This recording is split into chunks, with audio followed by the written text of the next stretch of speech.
स्वयमेवात्मात्मानं वेत्थ त्वं पुरुषोत्तम भूतभावन भूतेश देव देव जगतपते। भूत भावन, भूत भावन यानी कि समस्त संपूर्ण जीवों को बनाने वाले।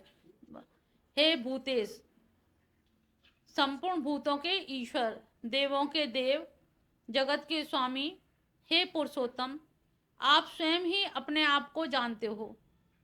आप पुरुषोत्तम हो। पुरुषोत्तम का मतलब है इनसे ऊपर और कोई पुरुष है नहीं जो इनको जान सके। भूत भावन है, सब मनुष्यों को बनाने वाले भी हैं, और जिसको बना रहे हैं तो वो कैसे जान सकता है? वो भी नहीं जान सकता। कार्य को देख के कर्ता का अनुमान लगाया जा सकता है, लेकिन कर्ता का अनुमान कार्य के माध्यम से। तो भूतेश, आप ही सबको बनाने वाले, और सारे देवी देवता सब को बनाने वाले आप ही हैं। तो हे जगतपते, आपको कोई और नहीं जान सकता। आप जो कह रहे हैं वही वो सत्य है, मैं इसी को सत्य मानकर चल रहा हूं। 16वां है, वक्तुर्मशेषेण दिव्या आत्मविभूतय याभिर्विभूतिभिर्लोकान् नियमसं व्याप्य तिष्ठसि। जिन विभूतियों में आप लोगों को व्याप्त करके स्थित हैं, उन समस्त अपनी दिव्य विभूतियों को संपूर्णतया कहने के योग्य है। वक्तुम शेषेण, दरअसल आपने जो भी आपने कहा है और जो आप कह रहे हैं, अपनी विभूतियों के बारे में आप ही बता सकते हो। आपकी विभूति का कोई और वर्णन करे ये बड़ा मुश्किल है, कठिन है, क्योंकि तभी तो वही हुआ ना, एकम सद विप्रा बहुधा बदंती क्यों हुआ? वो इसीलिए विप्रा बहुधा बदंती हुआ क्योंकि एक भी व्यक्ति, कोई भी आपको उस रूप में नहीं जान पाया जिस रूप में आप हो। आप ही अपने बारे में कह सकते हो, और आपके अलावा कोई भी आपके बारे में नहीं कह सकता। कथम विद्यामहं योगे त्वाम सदा परिचिन्तयन् केषु केषु च भावेषु चिन्त्यतोऽसि भगवन् माया। हे योगेश्वर, अब मैं किस प्रकार, केसु केसु, किस प्रकार से, किस किस भाव से आपको जानूं? हे भगवान, आप किन किन भावों से मेरे द्वारा चिंतन करने योग्य हो, ये तो मैं अब ये समझ भी नहीं पा रहा कि मैं लग्गा कहाँ से लगाऊं। तुम्हें प्रेम भी करूं, जैसे होता है ना, बहुत बड़ा फल है तो लगता है लग्गा कहाँ से लगाएं, कहाँ से खाएं, इतना बड़ा लड्डू है तो कहाँ से खाएंगे। तो उन्होंने कहा केसु केसु, कहाँ कहाँ से, कैसे कैसे मैं जानूं आपको? आपको जानना ही इतना कठिन हो रहा है, और आप जो बता रहे हो वो वास्तव में सही बता रहे हो, क्योंकि अभी तक कोई बताने में सक्षम नहीं हुआ, इसीलिए द्वंद्व रहे इतने। और द्वंद्व रहने का कारण यही है कि कोई व्यक्ति आपको जान नहीं पाया। तो आप किन भावों से मेरे द्वारा चिंतन करने योग्य, अब या तो मेरे लिए बता दो कि मैं किस भाव से चिंतन करूं, क्योंकि मेरी जो औकात है, मेरे लायक सेवा बताओ। कहते हैं ना, हमारे लायक कोई सेवा बताना, तो हमारे लायक बताइए, क्योंकि आप तो इतने बृहद हो, इतने ब्रह्मांडों के नायक हो, इतने नियामक हो, सबके संचालक हो। आपको पूरी तरह से तो हम भजन कर नहीं सकते, ना यजन कर सकते हैं, ना ध्यान कर सकते हैं।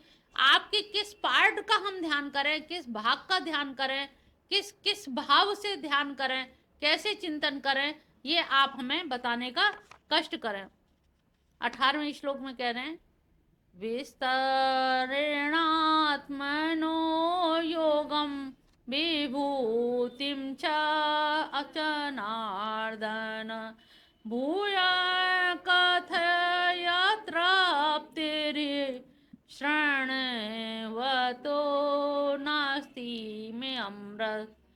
हे जनार्दन, आप अपनी योग माया विभूतिम चा जनार्दन, अपनी योग माया और परम ऐश्वर्य विभूति को पुनः विस्तार भूय, भूय ने पुनः कथाय, पुनः विस्तार पूर्वक कहिए, क्योंकि तृप्तिर श्रणवतो नास्ति में अमृत। आपकी इतनी बड़ी प्रशंसा और उनको सुनकर के मेरा मन अभी तृप्त नहीं हुआ है कि आप अपनी प्रशंसा को, अपनी बातों को, प्रशंसा तो उसको कहें जो ना हो, अपनी जो आपने कथन किया है उस कथन को आप बार बार भूय भूय बार बार कहें तो शायद हमारी कुछ तृप्ति हो सके, अन्यथा हमारी तृप्ति नहीं हो रही है। आपने जो इतना बृहद रूप से बताया, आप असीम सत्ता है और हमारा मस्तिष्क कैसा है, ससीम सत्ता है। तो ससीम में असीम को रखने की, सागर में, गागर में सागर को नहीं रखा जा सकता, तो हम अपनी छोटी सी बुद्धि में आपको कैसे रख सकते हैं। तो आप और बार बार जब आप अपनी बात कहेंगे तो परस्पर बोधयन, एक तो हमारे रुचि प्रेम भी पनपेगा, रुचि भी पनपेगी, और आपके बारे में सुन सुन के हमें आनंद भी आएगा। 19वां श्लोक है। श्री भगवान उवाच हन्तु ते कथयिष्यामि दिव्यात्मविभूतय प्राधान्यत कुरु श्रेष्ठ नासु तंतो विस्तरस्य मे। हे भगवान, एक तो कुरु श्रेष्ठ प्रभु। अच्छा, अब यहाँ पर भगवान कह रहे हैं कि सही समझ रहे हैं, मैं तेरी जो औकात है, तेरा जो स्तर है कुरुश्रेष्ठ, मैं तुमसे अपनी दिव्य विभूतियों की प्रधानता से, अब आगे जो श्लोक आगे अध्याय आएगा, अब ये प्रधानता बताएंगे अपनी, क्योंकि अब सबके बारे में, सब में यहाँ पे भी है, यहाँ पे भी कह रहे मेरी बुद्धि काम नहीं कर पा रही, तो यहाँ भगवान कह रहे हैं कुरुश्रेष्ठ, मैं तुमको अपनी विभूतियों में प्रधानता से कहूँगा, क्योंकि मेरी विभूतियों के विस्तार का कोई अंत नहीं है। भाई जहाँ भी जो भी चीज मिलेगी वो मेरी विभूति से युक्त ही मिलेगी। मेरी विभूति के अलावा कोई वस्तु न्यून या शून्य नहीं है। जहाँ मैं हूँ, जहाँ विभूति है वहाँ मैं हूँ, ये समझ लो। तो मेरी कोई भी विभूति बिना उसके नहीं मिलेगी। तो तुम सही कह रहे हो हे कुरुनंदन, जब तक तुम खास खास चीजों को नहीं समझ लोगे, नहीं देख लोगे, तब तक तुम्हें आनंद नहीं आएगा। तुम्हारा ये जानना अत्यंत आवश्यक है। 20वां श्लोक कह रहे हैं, अहमात्मा गूढ़ाकेश सर्वभूतास्य अवस्थित अहमादिश्च मध्यम च भूत नामंत एव च। हे गुडाकेश, यानी कि अपने इंद्रियों को संयमित करने वाले, मैं समस्त प्राणियों के अंतःकरण में अंतर्यामी रूप से स्थित सबकी आत्मा हूँ। मैं ही संपूर्ण भूत प्राणियों के जीवों का आदि, मध्य और अंत हूँ। अब यहाँ पर इन्होंने सबसे पहले शुरुआत कहाँ से की? त्वम पद से। तुम्हारे अंदर जो आत्मा है, तुम बाहर की तो बात छोड़ो, तुम हो कि नहीं सबको मालूम है, तुम लोग जिंदा हो, किसी को ये तो नहीं पता कि मरे हुए हो, सबको मालूम है जिंदा हो। इसका मतलब कृष्ण हैं, तुम्हारे अंदर कृष्ण विराजमान हैं, तभी तुम इच्छा कर पा रहे हो, देख पा रहे हो, बैठ पा रहे हो, अंतःकरण में संकल्प ले पा रहे हो, श्रवण कर पा रहे हो, ये सारी जो क्रियाएं कर पा रहे हो, किसकी वजह से कर रहे हो? जोर से बोलो। कृष्ण ही एकमात्र ऐसी सत्ता है जिसकी वजह से तुम ये सब कुछ, दर्शनेन्द्रिय, श्रवणेन्द्रिय, घ्राणेन्द्रिय, रसेंद्रिय, ये सारी इंद्रियां जो काम कर रही हैं वो केवल कृष्ण के कारण ही काम करने में सक्षम हैं। 21वां श्लोक, आदित्यानामहं विष्णु ज्योतिषां रविरंशुमन् मरीचितरुतास्मि नक्षत्राणमहं शशि। आगे बताते हैं, हे अर्जुन, मैं आदित्यों में, अदिति के 12 पुत्रों में विष्णु नामक आदित्य हूँ। ज्योतिषों में, प्रकाशकों में अंशुमान, विश्वव्यापी प्रकाशक सूर्य में हूँ।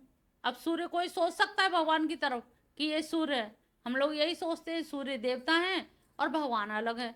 यहाँ पर उन्होंने कह दिया कि यहाँ पर जो 12 आदित्य हैं, उन 12 आदित्यों में जो विष्णु नाम का जो आदित्य है वो मैं हूँ। जो सूर्य है, सूर्य का जो प्रकाश है वो सूर्य मैं ही हूँ। मरुतों में मरीचि नामक मरुत मैं ही हूँ। और नक्षत्रों में अधिपति शशि यानी कि चंद्रमा, नक्षत्रों में चंद्रमा मैं ही हूँ। अब यहाँ पर वो अपने खास खास जगह को, स्थानों को गिनवा रहे हैं। वेदानामो सामवेदोऽस्मि, देवानामस्मि वासव, इन्द्रियाणां मनश्चास्मि, भूतानामस्मि चेतना। यहाँ पर 4 वेद कहे गए हैं, सभी को मालूम होगी 4 वेद तो। लेकिन 4 वेदों में जो साम वेद है, साम वेद को इन्होंने खुद को माना है। यजुर्वेद, ऋग्वेद, पहला होता है ऋग्वेद, दूसरा यजुर्वेद, तीसरा और चौथा, इन चारों में से उन्होंने सामवेद कहा है। सामवेद क्यों कहा है? क्योंकि सामवेद गायन कला से युक्त है।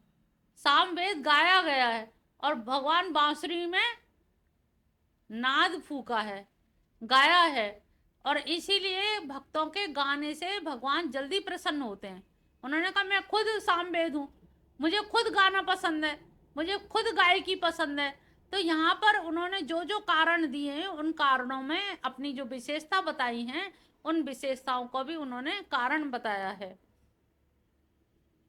इंद्रियाणाम मनश्चा, और जो इंद्रिय हैं, कितनी इंद्रियां हैं?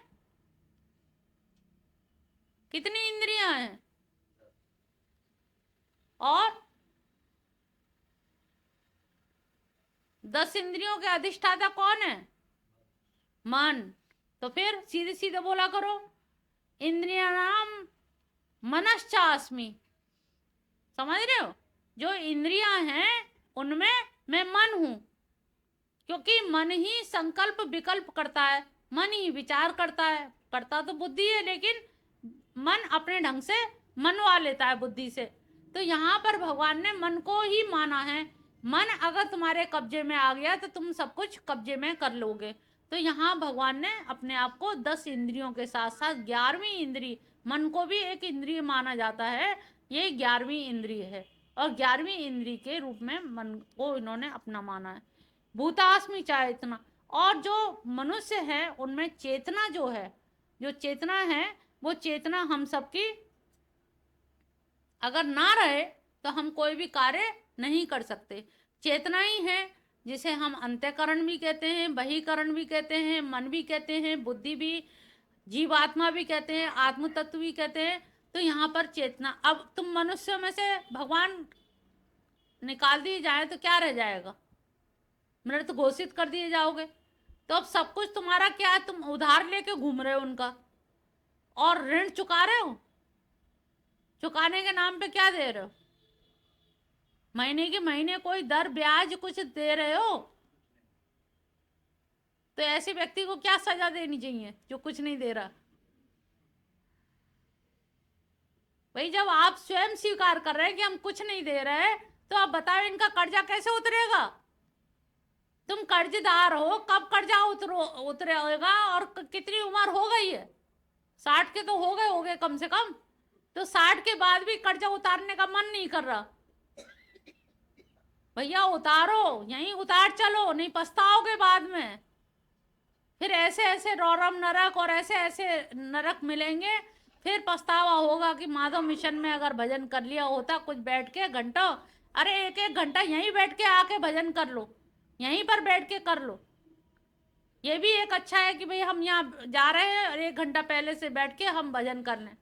तो ये इस तरह से करना सीखो, करो, तभी तुम्हारा ऋण उतरेगा। नहीं तो ऐसे तो सुन के चले जाओगे और ऐसे ही एक दिन राम नाम सत्य हो जाएगी।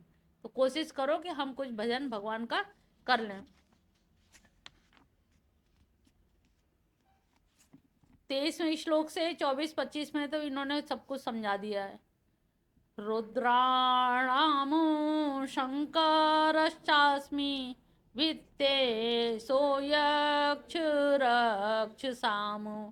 वसुनामो पावकश्चास्मि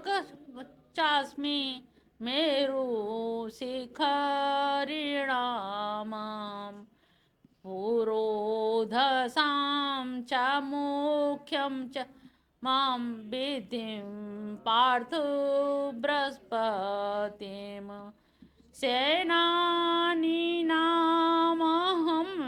स्कन्द सरसामस्मि सागर मैषीणां भृगुरहं गिरामहस्येकाक्षरम् यज्ञानां जपयज्ञोऽस्मि स्थावराणां हिमाल। अब इसमें बहुत सारी सार की बातें कह दी गई हैं। रुद्रनाम शंकर, 11 रुद्रों में मैं शंकर हूँ। यक्ष और राक्षसों में वित्तेश यानी कि धनाध्यक्ष यानी कि कुबेर हूँ। 8 वसुओं में पावक अग्नि हूँ। शिखर वाले अत्यंत ऊंचे पर्वतों में सुमेरु पर्वत हूँ। हे पार्थ, तुम मुझको पुरोहित की तरह के मुख्य बृहस्पति जानो। मैं सेनापतियों का स्कंद हूँ और जलाशयों का सागर हूँ। मैं महर्षियों में यानी कि सप्त ऋषियों में भृगु हूँ। वाणी में एक अक्षर ओमकार हूँ और यज्ञों में सबसे इम्पोर्टेंट चीज़ है, यज्ञों में जप यज्ञ हूँ और स्थावरों में मैं हिमालय हूँ।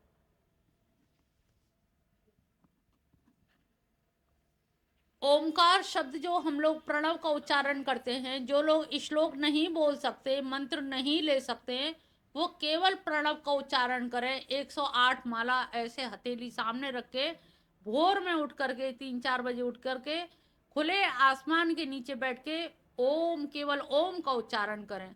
108 बार ओम का उच्चारण करें।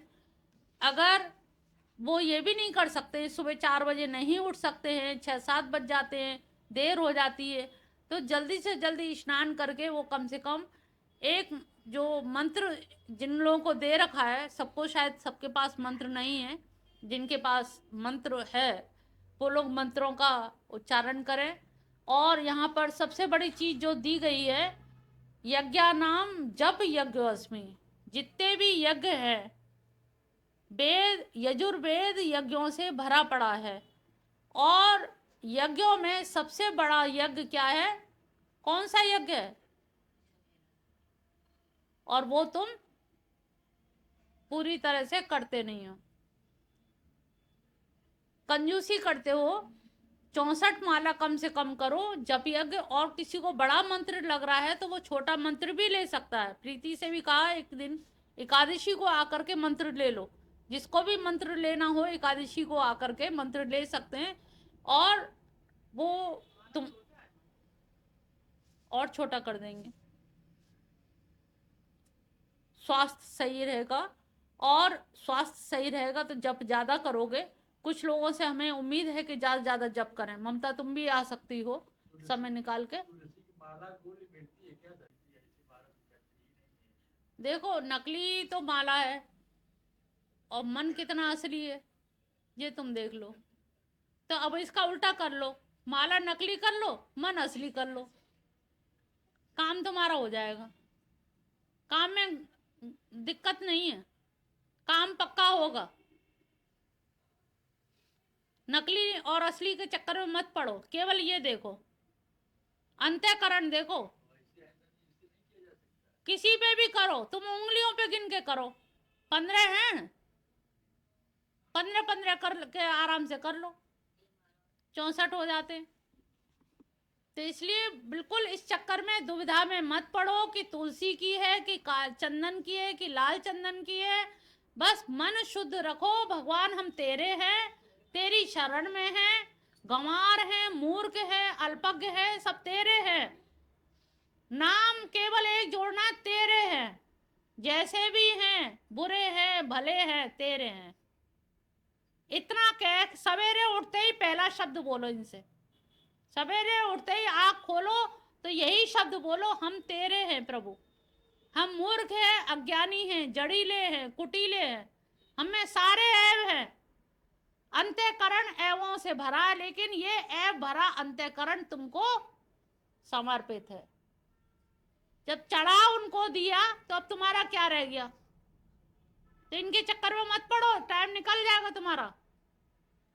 उतार के फेंक दो सब माला आला, खाली मंत्र जपो।